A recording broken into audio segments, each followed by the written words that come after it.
Asher, ano ang dahilan ng pinsala sa EDSA Tramo flyover? Nabangga umano ng isang truck ang bahagi ng EDSA Tramo flyover noon pang nakaraang administrasyon. Ayon yan sa kapitan ng nakasasakop na barangay dito sa Pasay City.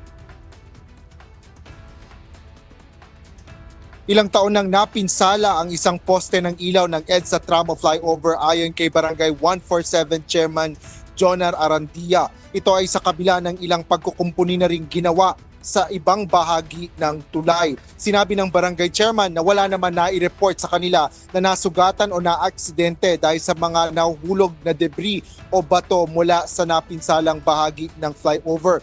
Ngunit simula noong nakaraang linggoan niya, nai-report na ito sa mga otoridad kung saan makikita na ang halos babagsak ng tipak ng semento mula sa infrastruktura.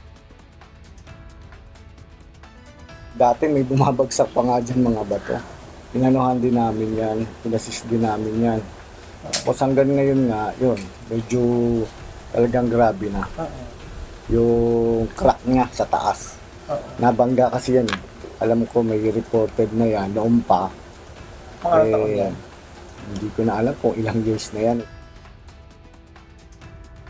Nitong weekend, natanggal na ang napinsalang bahagi ng EDSA Tramo flyover. Nagpatupad ng road closure sa kalsada na nasa ilalim nito, ngunit nabuksan na ito sa trapiko kaninang umaga.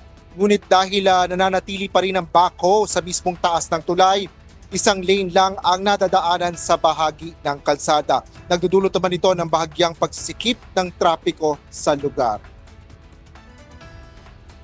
Sa ngayon, Ella, ay possible naman itong magkabilang bahagi ng EDSA Tramo at dito sa ilalim at may ilan lang ditong bahagi na nakasara or one way lang o isang lane lang yung nadadaanan. Gayon din yung namang EDSA Tramo mismo, ay EDSA Tramo flyover, ay yan ay possible pa rin naman, ngunit isang lane nga lang ang nadadaanan. At sa ngayon ay bagaman nagkakaroon ng masikip na daloy ng sasakyan dito sa may napinsalang bahagi nga ng flyover, ay hindi naman ito mabigat ang trapiko dito approaching nitong napinsalang infrastruktura. Yan ang latest dito sa Pasay City. Balik sa iyo, Ella.